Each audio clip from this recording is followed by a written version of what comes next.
কি করছো? বাবা কি করছো? তুমি তো একা একা করে নিলে কেমন নিজেরটা? না আমি কিছু করিনি। মিথ্যা কথা, খালি মিথ্যা কথা। চিন্তাই বল। Oh my god. ভুল করো না। এই আমাদের আজকে মোমো খেতে খুব ইচ্ছা করেছে, তো আমরা ওই জন্য এই মোমোটা, তোমরা আমাদেরকে আগেও খেতে দেখেছো, আমরা অনেক কাল হয়ে গেছিল খাওয়া বন্ধ করে দিয়েছিলাম। তো আজকে খুব ইচ্ছা করলো, ওই জন্য আমাদের প্রথমে প্ল্যান ছিল তড়কা খাবো, কিন্তু তড়কা ক্যাশ করে দিয়ে আমরা ভাবলাম মোমো খেয়ে নেবো। এটার মধ্যে মোটামুটি 24 পিস মতো মোমো থাকে, তো আমাদের হয়ে যাবে। কিছুই না, ওই প্যান ফ্রাই করবো। আমি ওই কড়ার মধ্যে একটু তেলটাকে গরম করে ওর মধ্যে এবার এই মোমোগুলোকে ছেড়ে দেবো, ফ্রোজেন মোমোগুলোকে।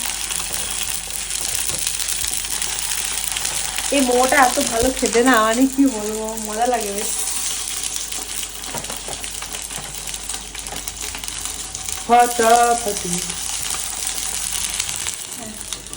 এইগুলোকে দিয়ে দিয়েছি, এবার ঢাকা দেবো। ঢাকা দিয়ে এটাকে 2-3 মিনিট রেখে দেবো। তারপরে এর মধ্যে একটুখানি জল ছিটিয়ে দেবো, তারপরে আবার ঢাকা দিয়ে 3 মিনিট রেখে দেবো। তারপর আমাদের প্যান ফ্রাইড মোমো একদম রেডি হয়ে যাবে। খুব ইজি আর কি টেস্টি হয় বাবা। কে শেখালো? ঠিক আছে, একটা দিক হয়ে গেছে, আর একটু সাইডটা ফ্রাই করবো, তারপর জল দেবো।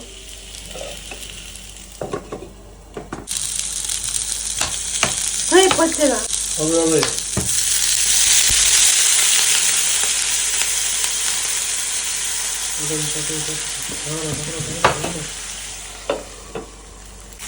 ও পাগলা। হয়ে গেল, একদম ইজি। এই তো নামি নামি নামি।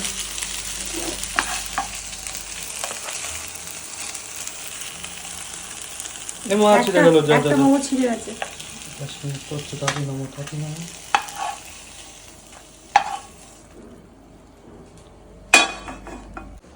এটা কি মোমোর সাথে মাছ ভাজা? মাছ ভাজাগুলো আনা হয়েছে, খেতে তো হবে, কিছু করার নেই। আমার তো ফেভারিট। এইটা হচ্ছে আমাদের মোমো, আর এটার সাথে এটা হচ্ছে ওই সসটা যেটা সঙ্গে দেওয়া ছিল। অসাধারণ সসটা, পাগল হয়ে যায়। আর নৈসর্গিক ব্যাপার আছে। আর সঙ্গে আমরা দেখছি চলচ্চিত্র, চালচিত্র। কি অবস্থা। হ্যাঁ ঠিক আছে, বুঝে গেছো। এটা খুব ভালো মুভি, অবশ্যই একবার দেখে ফেলো, মানে সেরা লাগবে, মজা লাগবে, হইচইতে আছে। আমরা খেয়ে নিই।